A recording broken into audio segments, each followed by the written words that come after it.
Hello दोस्तों, आप सभी का मेरे यूट्यूब चैनल एजुकेशन जितेंद्र में स्वागत है। दोस्तों हम आज एक मॉडल पेपर हल करेंगे दोस्तों, जिसमें काफ़ी अच्छे और सिलेक्टेड प्रश्न हैं दोस्तों। तो वीडियो को पूरा देखिए, सारे प्रश्नों को जरूर देखिए दोस्तों इस मॉडल पेपर में आपके कितने प्रश्न सही हो पाते हैं कमेंट में जरूर लिखिए दोस्तों। वीडियो को लाइक, चैनल को सब्सक्राइब करें दोस्तों। साथ में दोस्तों टाइम बहुत कम रह गया है, तो इसलिए दोस्तों ज़्यादा से ज़्यादा तैयारी करें। शुरू करते हैं आज का मॉडल पेपर। प्रश्न संख्या 1। नागरिकों के मूल कर्तव्य संविधान के किस भाग में वर्णित है? तो किस भाग में वर्णित है? तो इसका आंसर क्या होगा? तो इसका आंसर है ऑप्शन सी, भाग 4 का ए में नागरिकों के मूल कर्तव्य वर्णित है। प्रश्न संख्या 2। स्वर्णिम चतुर्भुज योजना निम्न में से कौन शामिल नहीं है? तो स्वर्णिम चतुर्भुज योजना में निम्न में से कौन सा शामिल नहीं है? तो हैदराबाद शामिल नहीं है। प्रश्न संख्या 3। भारत में राष्ट्रीय मानवाधिकार आयोग की स्थापना किस वर्ष की गई थी? तो किस वर्ष की गई थी? तो इसकी स्थापना हुई थी, भारत में राष्ट्रीय मानवाधिकार आयोग की स्थापना 1993 में हुई थी। प्रश्न संख्या 4। शिव समुद्रम जल विद्युत परियोजना किस राज्य में है? तो शिव समुद्रम जल विद्युत परियोजना कर्नाटक में स्थित है। प्रश्न संख्या 5। राष्ट्रीय आपदा प्रबंधन प्राधिकरण का अध्यक्ष कौन होता है? तो कौन होता है? तो प्रधानमंत्री होते हैं राष्ट्रीय आपदा प्रबंधन प्राधिकरण के अध्यक्ष। प्रश्न संख्या 6। बंधुआ मजदूर प्रणाली उन्मूलन कानून पारित हुआ तो किस वर्ष हुआ था? तो 1976 में पारित हुआ। प्रश्न संख्या 7। जल्लीकट्टू किस राज्य का पारंपरिक खेल है? तो किस राज्य का है? तमिलनाडु का है जल्लीकट्टू पारंपरिक खेल।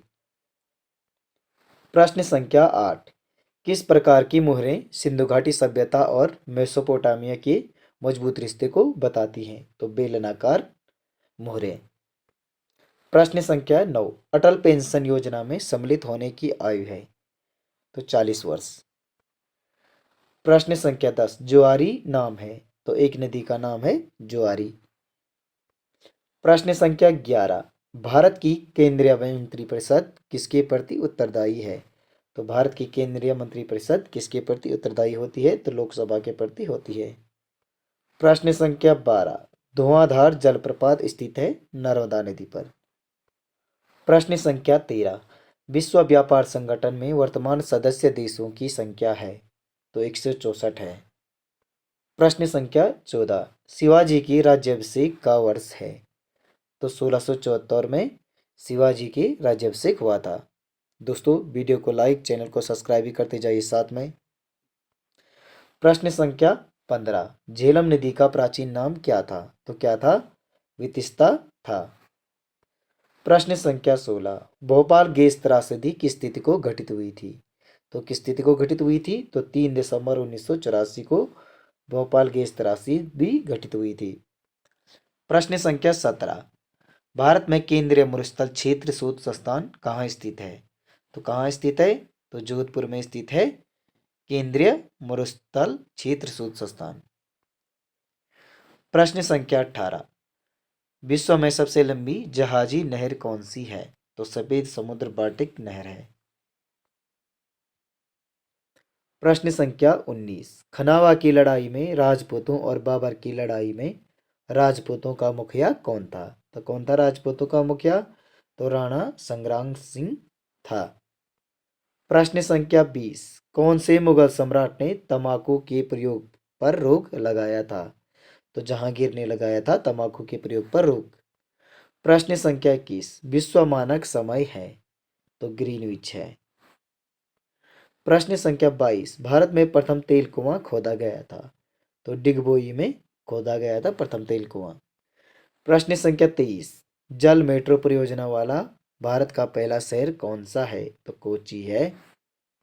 प्रश्न संख्या 24। मुख्यमंत्री डिजिटल सेवा योजना किस योजना की पहल है? किस राज्य की पहल है? तो राजस्थान राज्य की पहल है। प्रश्न संख्या 25। अग्नियोद्धा भारत और किस देश के बीच आयोजित एक द्विपक्षीय रक्षा अभ्यास है? तो किसके बीच है? तो इसका आंसर है सिंगापुर के बीच है, भारत और सिंगापुर के बीच। प्रश्न संख्या 26, किस राज्य ने निवेश और रोजगार प्रोत्साहन नीति 2022 लॉन्च की थी? तो किस देश ने की थी? किस राज्य ने निवेश और रोजगार प्रोत्साहन नीति 2022 लॉन्च की थी? तो किस राज्य ने की थी? तो इसका आंसर है ऑप्शन बी, उत्तर प्रदेश ने की थी।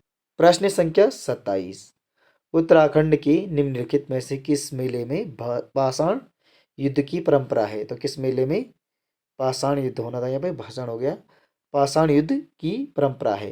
तो इसका आंसर है ऑप्शन सी, देवी धुर्रा मेला में पाषाण युद्ध की परंपरा है। प्रश्न संख्या 28, उत्तराखंड राज्य की कितनी सदस्य राज्यसभा में प्रतिनिधित्व करते हैं? तो 3 सदस्य करते हैं उत्तराखंड राज्य की। प्रश्न संख्या 29, पद्म श्री बसंती क्यों प्रसिद्ध है? तो जागर गायकी के लिए प्रसिद्ध है पद्म श्री बसंती। प्रश्न संख्या 30, उत्तराखंड में भाकर शब्द का प्रयोग होता है? तो खाद्यान्नों की भंडारण हेतु होता है। प्रश्न संख्या 31, उत्तराखंड में नगर निगम के मेयर का चुनाव कौन करता है? तो जनता द्वारा प्रत्यक्ष चुनाव में। प्रश्न संख्या 32, काशीपुर में बाल सुंदरी देवी के मंदिर पर कौन सा मेला लगता है? तो चैती मेला लगता है। प्रश्न संख्या 33, प्रसिद्ध गर्जिया देवी मंदिर किस नदी के किनारे स्थित है? तो किस नदी के किनारे स्थित है? तो इसका आंसर है ऑप्शन बी, कोसी नदी के किनारे स्थित है। दोस्तों वीडियो को लाइक, चैनल को सब्सक्राइब और वीडियो को शेयर भी करते जाइए साथ में। प्रश्न संख्या 34, गढ़वाल का बारदोली कहा जाता है? तो गुजुड़ू को कहा जाता है, गुजुड़ू को कहा जाता है गढ़वाल का बारदोली। प्रश्न संख्या 35, केदार मंडल पर ललितादित्य के आक्रमण की जानकारी प्राप्त होती है? तो रजत रंगणी से प्राप्त होती है। प्रश्न संख्या 36, अरुण जकमोला किस खेल से संबंधित हैं? तो अरुण जकमोला का संबंध किस खेल से है? तो वॉलीबॉल से है। प्रश्न संख्या 37, गंगोत्री का गंगा माता मंदिर किसने बनवाया? तो गंगोत्री का गंगा माता मंदिर किसने बनवाया था? तो अमर सिंह थापा ने बनवाया था। प्रश्न संख्या 29, जेलंग पर्वत शिखर स्थित है? तो उत्तरकाशी में स्थित है जेलंग पर्वत शिखर। प्रश्न संख्या 39, उजली या अनेरी होली का संबंध है? तो थारो जनजाति से है उजली या अनेरी होली का संबंध। प्रश्न संख्या 40, विसर्ग संधि का उदाहरण है? तो मनोयोग में विसर्ग संधि है। प्रश्न संख्या 41, कर्मधारय समास का उदाहरण है? तो ऑप्शन सी, चरण कमल में कर्मधारय समास है। अंकुर का पर्यायवाची शब्द है? तो नवोभिध अंकुर का पर्यायवाची है। प्रश्न संख्या 43, निम्नलिखित में पुल्लिंग शब्द है? तो कुटुंब शब्द क्या है? पुल्लिंग शब्द है। प्रश्न संख्या 44, लघुत्तरीय शब्द में कौन सी संधि है?